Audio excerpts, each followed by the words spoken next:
მოგესალმებით, მე ვარ ზვიად ბობოქაშვილი, ხეხილეობის ექსპერტი. დღეს ჩვენ ვისაუბრებთ ხეხილის სანერგეების მოწყობასთან დაკავშირებით. ხეხილის სანერგე შედგება რამდენიმე ძირითადი ნაწილისაგან. ერთ-ერთი არის საძირეთა სადედე, რომელშიც ჩვენ ახლა ვიმყოფებით. მეორე ნაწილი არის საკალმე სადედე და მესამე არის გასამრავლებელი განყოფილება. პრაქტიკაში ჩვენ ვიყენებთ ეგრეთ წოდებული ნაგალა და ნახევრად ნაგალა საძირეებს, რომლის მთავარი ფუნქციაა ვარეგულიროთ მოსავლის რაოდენობა მსხმოიარობაში შესვლა და გარდა ამისა მისი მოკრეფის შედარებით ადაპტურობა.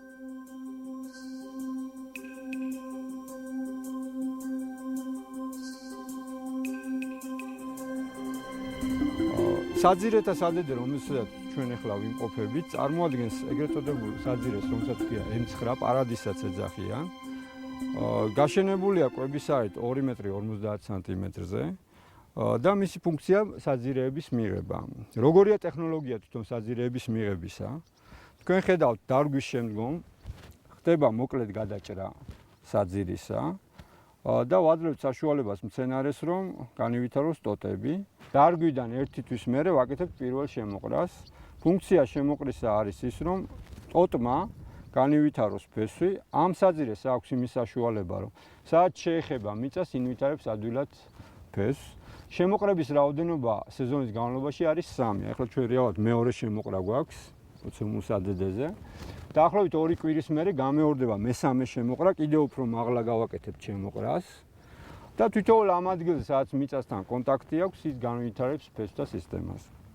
უკვე შემოდგომით ხდება შემოყრილი მიწის ჩამოყრა და გატანილი ფესვიანი თითოეული ცალკე კალმის ამოჭრა, რომელიც გამზადებულია უკვე რეალურად ყნობისათვის და რომელიც უკვე გადადის შემდეგ მინდორში, რომელსაც გამრავლების განყოფილების მინდორი ქვია.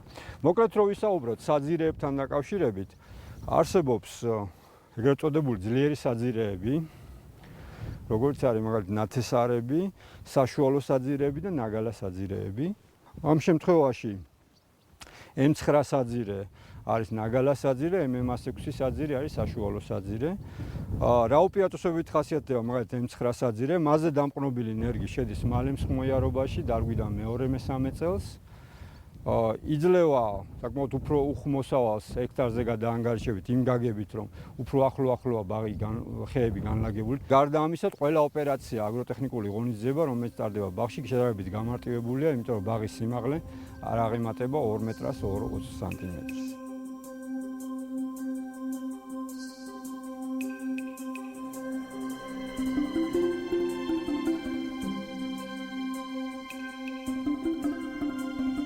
ჩვენ ახლა ვიმყოფებით სანერგის მეორე ნაწილში, რომელიც ძალიან მნიშვნელოვანი ნაწილია, ისევე როგორც საძირეთა სადედის ნაწილი, რომლის ფუნქცია მივიღოთ იმ ჯიშის საკალმე მასალა, რომლის გამრავლებასაც ვაპირებთ. საძირეთა სადედისგან განსხვავებით, საკალმე სადედე ბაღი შენდება დაახლოებით ჩვეულებრივი ბაღის გაშენების სქემაზე. გაშენების სქემა არის 4 მეტრი მეტრანახევარზე, თუმცა შესაძლებელია, რომ დაშორება შედარებით უფრო მოკლეც იყოს. მთავარი ფუნქცია ამ ბაღისა არის მივიღოთ არა მოსავალი, არა ვაშლი, არა მსხალი, არა ატამი, არამედ მივიღოთ საკალმე მასალა. რით გამოირჩევა და როგორი უნდა იყოს სადედე საკალმე ბაღი? პირველი, აუცილებლად უნდა იყოს მიღებული ისეთი სანერგისაგან, რომელიც ჯიშურად გარანტირებულია, ანუ არ უნდა იყოს ის შემთხვევა, რომ რადგან გამრავლება ხდება, უნდა ვიცოდეთ, რომ ეს ჯიში ნამდვილად ეს ჯიშია. და მეორე, აუცილებლად უნდა იყოს ვირუსებზე ტესტირებული, ამ ვირუსისაგან თავისუფალი სადედისაგან მიღებული, რათა არ მოხდეს გამრავლების დროს ვირუსების გაყოლება სარგავ მასალაში. რადგანაც ვირუსების გაყოლების შემთხვევაში ვირუსების პროფილაქტიკური ღონისძიებებით ან კურატიული ღონისძიებებით მათი განკურნება შეუძლებელია და ამიტომ ერთადერთი მეთოდი არსებობს თავიდან არიდება ამ ყველაფრის იმ გზით, რომ დავრგოთ მხოლოდ და მხოლოდ ჯანსაღი ვირუსისაგან თავისუფალი სადედე ნარგაობა.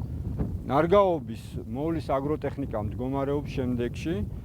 მოვლის ღონისძიებები ტარდება ისეთი, როგორც ჩვეულებრივი ბაღის შემთხვევაში, უბრალოდ გასათვალისწინებელია, რომ მისი გასხლა ხდება საკმაოდ მკაცრად, შედარებით უფრო ახლოს, მაგალითად ზამთრის პერიოდში მოვალთ აი ამ ნარგაობასთან და გავაკეთებთ ეგრეთ წოდებული მკაცრ გასხვლას, რომ ბევრი ახალი ნაზარდი მივიღოთ. საძედებახში როგორც წესი წარმოდგენილია ჯიშების დიდი მრავალფეროვნება, იმის შესაბამისად თუ რა ჯიშების გამრავლება გვინდა, როგორც წესი თითოეული ჯიში უნდა იყოს წარმოდგენილი მინიმუმ 50, 80, 100 მცენარის რაოდენობით. სადედე ხის დანიშნულებაა მივიღოთ საკალმე მასალა და საკვირტე მასალა. თითოეული ხიდან შესაძლებელია დაახლოებით 400-500 გასამრავლებელი კვირტის მიღება, 80, 100 გასამრავლებელი კალმის მიღება. აუცილებელია რომ სადედებახში შენარჩუნებული იყოს შესაბამისი აგროტექნიკური ფონი, ჩატარებული იყოს შესაბამისი ღონისძიებების, სარეველების, მცენარეთა მავნებლების და დაავადებების საწინააღმდეგოდ. გასხლა ტარდება, როგორც აღვნიშნეთ, შედარებით უფრო მკაცრად, მიღებული საკალმე მასალა შესაძლებელი არის აღებული იყოს ორ ვადაში. პირველი, თუ ჩვენ ვაკეთებთ გამრავლებას კვირტით, მაშინ ხდება მასალის აღება აგვისტოში. თუ საუბარია გამრავლებაზე კალმით, ამ შემთხვევაში აღება კალმისა ხდება გვიან შემოდგომაზე, ეს არის ნოემბრის შუა რიცხვები, ნოემბრის დასასრული ფოთოლცვენის შემდგომ, როდესაც აღებული კალმები შემდგომში მაცივარში შესანახად მოთავს ხდება.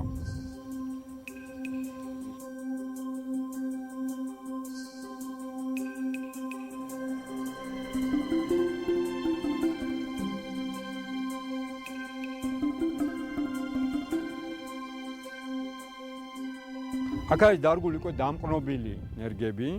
შეგვიძლია შევხედოთ წყლის ენერგია ახლა ამ შემთხვევაში.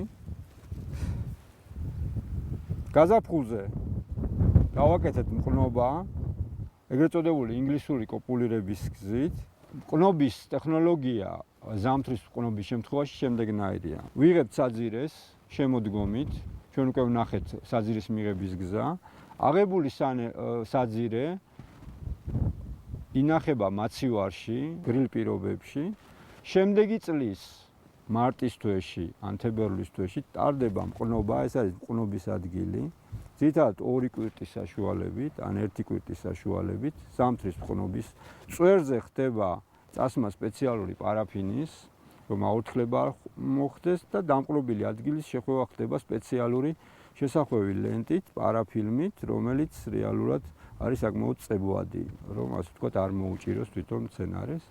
და შემდგომში დაახლოებით 10-12 დღის განმავლობაში 12-15 გრადუსის პირობებში, ტენიანი პირობების შენახვის განმავლობაში, მაგალითად ცელოფანში მოკვრის პირობებში ხდება მისი სტრატიფიკაცია, ანუ შეხორცების დაწყება და ამის შემდგომში გადმოდის უკვე ღია გრუნტში, რასაც ჩვენ ვხედავთ, გახარებული კვირტიდან უკვე მოდის ნაზარდი, რომელიც შემდგომში ენერგი იქნება. გაშენების სქემა ამ შემთხვევაში მცენარეთა შორის დაშორება არის მეტრა 20 სანტიმეტრი, მცენარეებს შორის მანძილი არის 30 სანტიმეტრი.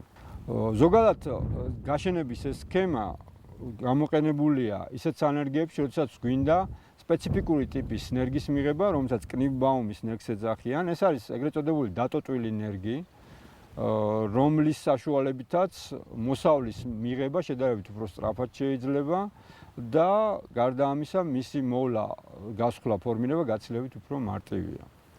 თქვენ ხედავთ ახლა ადგილს აქ, მყნობის ადგილს, აქედან წამოღებულია უკვე ენერგი და იგი გაიზრდება ამ წლის ბოლოსთვის შესაძლებელი იქნება, რომ ორი მიმართულებით განვითარდეს. ერთი შეიძლება მივიღოთ დავაორწლიანოთ, მივიღოთ კნიფბაუმის ენერგით, მეორე შემთხვევაში ამოღებული იყოს როგორც ერთწლიანი ენერგი და მისი რეალიზაცია მოხდეს.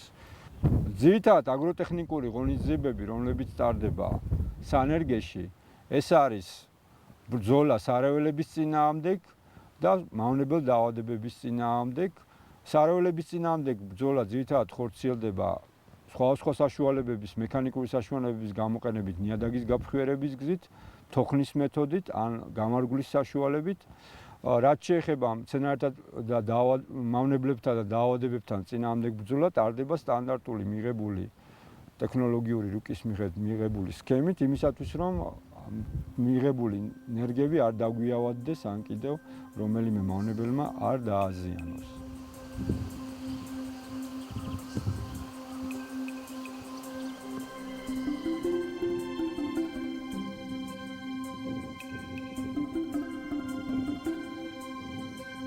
ჩვენი სანერგის მთავარი ფუნქცია ქონდეს ასეთი შედეგი. რეალურად მთავარი მიდგომა ახალი სანერგიების მოწყობისა არის ის, რომ მეხილეობა, რომელიც აქამდე იყო ორიენტირებული თესლენერგიებზე, ანუ დიდ ხეებზე, რომლებიც გვიან შედიოდა მსხმოიარობაში, დარგვიდან მე-6-მე-8 წელს იზრდებოდა საკმაოდ დიდი ზომის და რთული იყო აგროტექნიკური ღონისძიებები. ამის ნაცვლად ჩვენ გვაქვს შემოთავაზებული ახალი ტექნოლოგია, შედარებით ახალი ტექნოლოგია, ეს არის ინტენსიური ბაღის, ნაგალა ბაღის ტექნოლოგია, რომლისკენაც არის მიმართული ამ სანერგის მოწყობის მთავარი დედააზრი. სწორედ ის საძირეები, რომელზეც ვისაუბრეთ, იძლევა საშუალებას, რომ მივიღოთ ხე, რომელიც სწრაფად შედის მსხმოიარობაში, დარგვიდან მე-2-მე-3 წელს, მიუხედავად იმისა, რომ მოსავალი მასზე